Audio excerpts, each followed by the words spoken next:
जरा सोचकर देखिए कि जिसको आप सबसे ज्यादा प्यार करते हो, जिसके बिना आप एक पल भी ना रह सकें, यदि उसी की जान पर बन आए तो आप क्या करेंगे। दरअसल आपको चुप रहने की एक हिदायत दी गई थी। यदि मुंह खोला या सच दुनिया के सामने लाने की कोशिश की तो जिसको तुम सबसे ज्यादा प्यार करते हो वो इस दुनिया में नहीं रहेगा। वो कोई और नहीं था, वो थी माँ।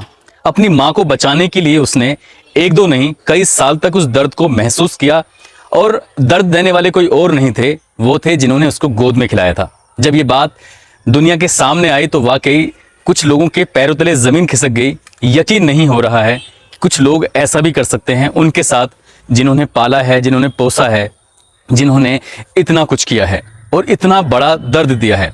आखिरकार जब उसी माँ को यह पता चलता है कि मेरी बेटी कई वर्षों से सिर्फ एक दर्द को सहन कर रही है, बर्दाश्त कर रही है, वो भी उसी के लिए, तब वही माँ उसकी ताकत बनती है और उसको लेके जाती है इंसाफ दिलाने के लिए। आदाब, नमस्कार, सत श्री अकाल। मैं उस्मान सैफी। आज की जो सच्ची घटना मैं आपको सुनाने जा रहा हूं, ये सच्ची घटना है उत्तर प्रदेश के ललितपुर की। ललितपुर कोतवाली में 12 अक्टूबर की दोपहर लगभग 1 बजे के आसपास एक माँ अपनी 17 साल की बेटी के साथ थाने पहुंच जाती है, कोतवाली में पहुंच जाती है, और वहां जाकर इंस्पेक्टर के सामने 2 पेज का एक लेटर रख देती है। उस लेटर को पढ़ने के बाद इंस्पेक्टर की आंखें भर आती हैं, और वो आंखें भरने के बाद उन माँ बेटी के सामने टिक नहीं पाते और कोई बहाना करके वहां से बाहर चले जाते हैं। जो भी आंखों में आंसू थे वो सिर्फ अकेले में ही निकलते हैं, और निकलने के बाद काफी देर तक वो एक शोक में थे, ना आवाज निकल रही है। सोचने समझने की शक्ति भी इंस्पेक्टर की कहीं ना कहीं खत्म हो गई थी। करें तो क्या करें। कुछ टाइम के बाद जब उन्होंने अपने आप को संभाला, होश आया, तो उसके बाद फोन निकाला, और फोन निकालने के बाद जो इस इलाके के एसपी हैं निखिल पाठक, उनको फोन किया। बोले एक ऐसा मामला आया है जो शायद मेरी जिंदगी में अभी कभी नहीं आया, इस मामले को आप ही बताइए कि कैसे हैंडल करना है। एसपी साहब ने जब ये बातें सुनी तो वो भी रुक नहीं पाए और सीधा कोतवाली पहुंच गए। और कोतवाली आने के बाद उन्होंने उस पत्र को नहीं देखा, बल्कि उस बेटी की तरफ देखा और बेटी से कहा कि बेटी क्या हुआ है, मैं सुनना चाहता हूं। उसके बाद बेटी ने जो अपनी आप बीती बतानी शुरू की है, तो कहीं ना कहीं एसपी साहब भी, उनकी आंखें भी भर आती थीं, लेकिन वो अपने आप को कंट्रोल कर रहे थे, क्योंकि एक अधिकारी थे। अधिकारी जो पीड़ा नहीं समझेंगे तो कौन समझेगा, और पीड़ित के सामने अगर वो भी रोने लगेंगे तो फिर पीड़ित को ये कैसे भरोसा दिलाया जाएगा कि हाँ मुझे न्याय मिलने वाला है। बात ही कुछ ऐसी थी। उस बेटी ने बताना शुरू किया तो वाकई आप लोगों की भी आंखें भर आएंगी। आप लोग भी सोचने पे मजबूर हो जाएंगे कि दुनिया में कैसी कैसी विकृत मानसिकता के लोग हैं। ऐसे लोग जिन्होंने आपको पैदा किया है, वो भी अगर आपके सगे नहीं हैं तो आप किस पर भरोसा करेंगे। ये कहानी शुरू होती है जब वो लड़की 11 साल की थी और कक्षा 6 में पढ़ती थी।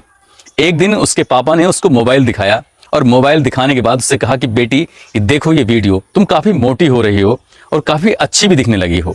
उस बेटी ने मोबाइल देखा, और देखने के बाद उसने अपने पापा को तुरंत ही मोबाइल वापस दे दिया।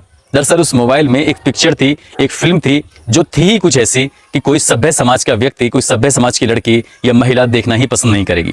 दरअसल वो पोर्न वीडियो थी। उसमें एक महिला और एक पुरुष आपत्तिजनक स्थिति में थे, कुछ गलत कर रहे थे। उस बेटी को समझने में जरा से भी देर नहीं लगी, और जैसे ही पापा को वापस मोबाइल दिया, पापा ने आंखें दिखाते हुए, धमकाते हुए कहा कि ये वीडियो देखिए और ये तुम्हारे लिए ही है। उसके बाद उस बेटी ने मजबूरी में आकर वो वीडियो देखा। अगले ही दिन उसका बाप उसके लिए एक जोड़ी नए कपड़े लेके आया और बोला कि आज मैं तुम्हें मोटरसाइकिल चलाना सिखाऊंगा।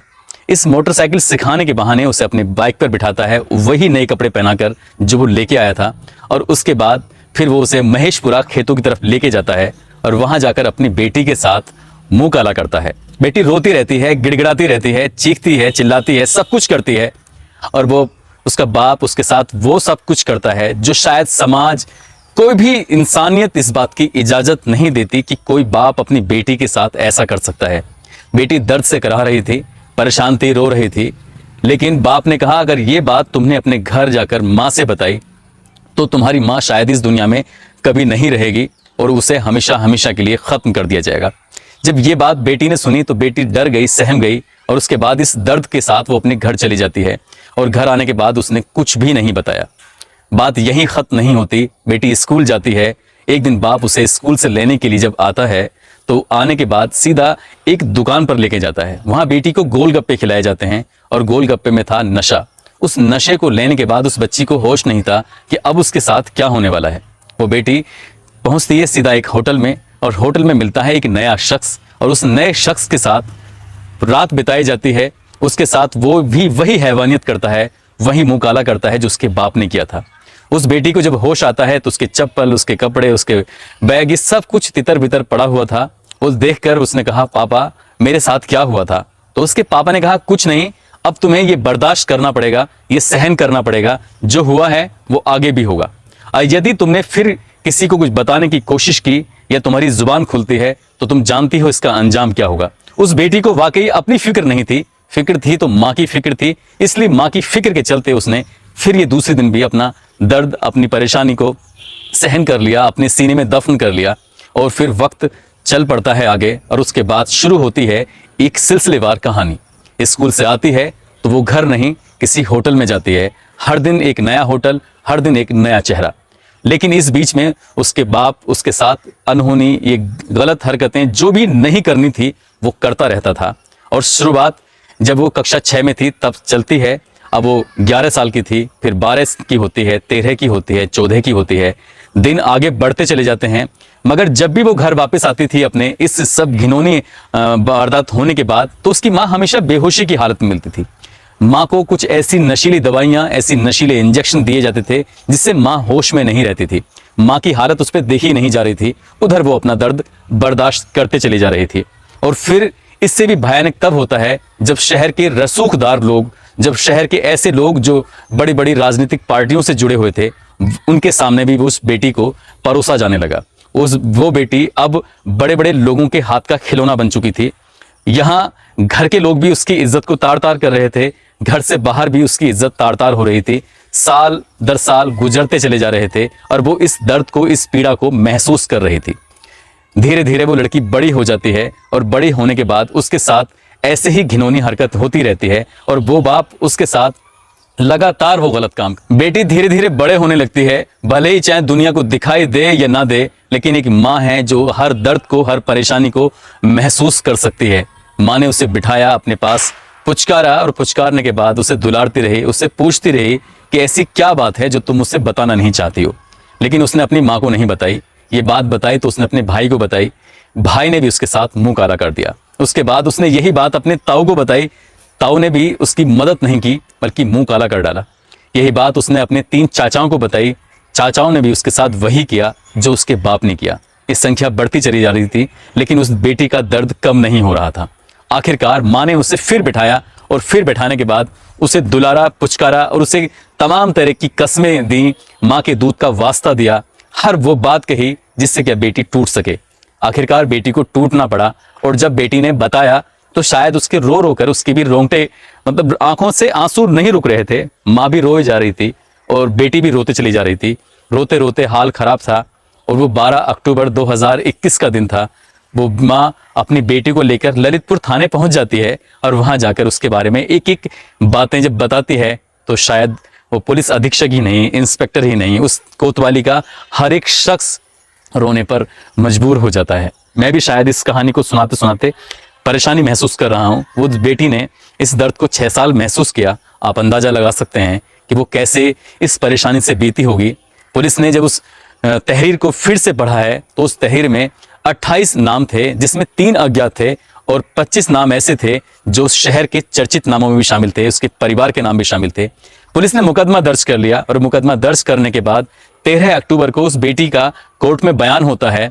बेटी की सुरक्षा को देखते हुए घर पर पुलिस फोर्स तैनात कर दी जाती है, कहीं कोई इसको नुकसान ना पहुंचा दे। पुलिस घर में तैनात है, मगर इससे भी भयानक एक और बात हो जाती है जिसको सुनकर शायद आप समझ जाएंगे कि हाँ वाकई ये व्यक्ति इसका बाप नहीं था, वो पाप था। एक छोटा सा बच्चा, इस बेटी का भाई, कहता है कि उसका बाप उसको पास अपने जबरदस्ती सुलाता था और सुलाने के बाद उसके साथ कुछ ऐसा करता था जो शायद नहीं करने चाहिए था। यानी कि उस बाप ने बेटी को भी नहीं बख्शा और छोटे बेटे को भी नहीं बख्शा। पुलिस इस मामले को बड़ी गंभीरता से ले रही है।